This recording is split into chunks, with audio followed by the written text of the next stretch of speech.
Following on from the previous video, in parametric form, a small change in time would result in a small change in the x direction. A small change in time would result in a small change in the y direction.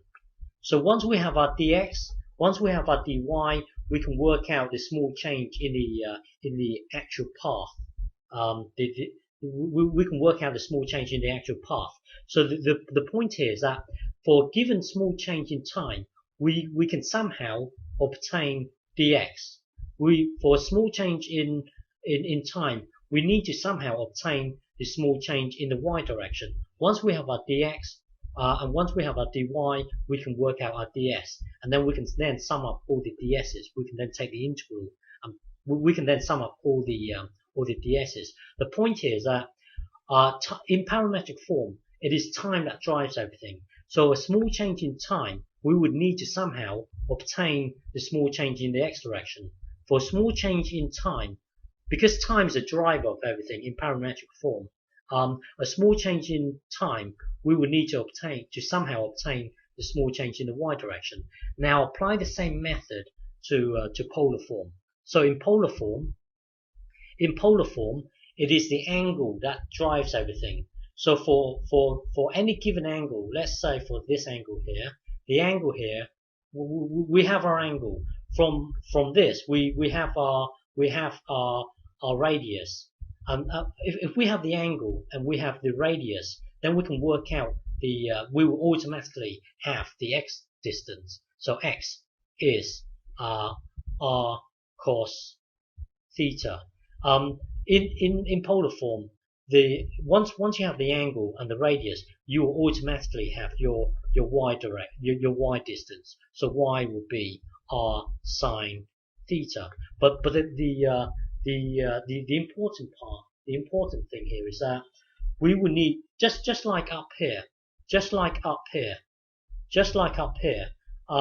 because in parametric form it is a time that drives everything. So for a small change in time, we would need to obtain the small change in the x direction. For a small change in time, we would need to somehow obtain the change in the y direction. So here in polar form, it is the angle that drives everything in polar form. It is the angle that drives everything. So we would need to know this. Bear with me. We would need to know this. We would need to know the small change in the angle here. So for a small change in the angle, how would that affect the change in the small change in the x direction? And how for a small change in the angle, so that's this angle here. For a small change in the angle here, how would that affect the small change in the y direction? So basically, we need to find the relationship between well, when we vary the angle slightly, how will that affect the small change in the x direction? How will that affect this distance here? And then for a small change in the angle, how will that affect the y distance here?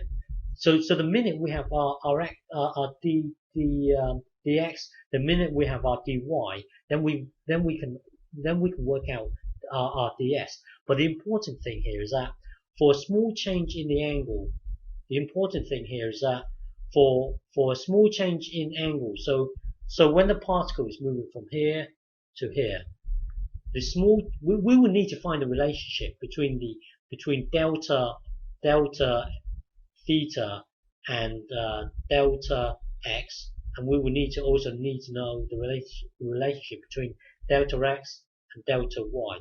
So basically, a small change in the angle. If we have a small change in the angle, how will that affect the small change in the x direction? And also, for a small change in the angle, how will that affect the small change in the y direction? The minute we obtain this distance and this distance here, then we will be able to obtain our ds. So our next aim is for a small change in the angle, how will that affect the small change in the x direction? And for a small change in the angle, how will that affect the y direction? So to obtain the relationship, we would do this. Bear with me. We would do this. So in polar form, you will be given a radius as the radius is given as a function of theta. So for example, r equals 1 plus cos theta. So this is really a function of theta. So in polar form, from this you will be able to obtain this and this. So if you put this into here and put this into here, this will then become this. So remember, our aim here is to find. Remember, our aim here is this. Bear with me. Let me just remind you. Our aim here is to find a relationship for a small change in the angle. How will that affect? Sorry, for a small change in the angle theta. So our aim here is to find a small change, the relationship between a small change in the angle. How would that affect this small change in the x direction? For a small change in the angle, how would that obtain? How would that affect the small change in the y distance? So, bear with me. From here, we will jump to here. So now, if you look at this, if you differentiate this, that will then give you this. That will then give you this because x is well. If you look at this here. This block here is a function of theta. This block here is also a function of theta. We are trying to differentiate x with respect to theta. Because this block here contains theta and this block here contains theta, we would need to use the product rule. So the product rule would be differentiate this, leave this alone, and then leave this alone, and then differentiate this. That will then give you this. So now from here, so from here, differentiate it. That will then give you this. So now times both sides by d theta. So that will then give us this, d theta. That will then give us this. So from here, that will then take us to here. So what this means is that what this means is that for a small change in the angle, combine it with this. And that will then tell you the effect it will have in the x direction. So for example, let me just show you this. So what this statement here is saying is that a small change in the angle, so bear with me. So what it's saying is this. Bear with me. What it's saying is this. Hang on. What it's saying is this. For a small change in the angle, for a small change in the angle. So for a small change in the angle, combine it with this, then the whole thing here would affect the x distance by this amount, if that makes sense. So what it's saying is that a small change in the angle, combine it with this, that will then give you your delta x. But then take the limit as take the limit as delta theta tends to 0, then it becomes d theta or d theta. Well, I hope you understand from this. Hang on. So bear with me. Let me just explain it one more time. Bear with me. From here to here, from here to here. So a small change in the angle here, combine it with this whole thing here, that would result in a small change in the x direction. So now use the same thing for the y direction. So looking at y here, differentiate it with respect to theta. That will then give you this.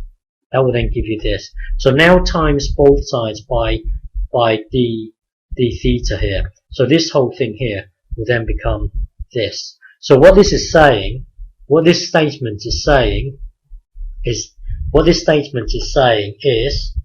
a small change in an angle, a small change in your angle,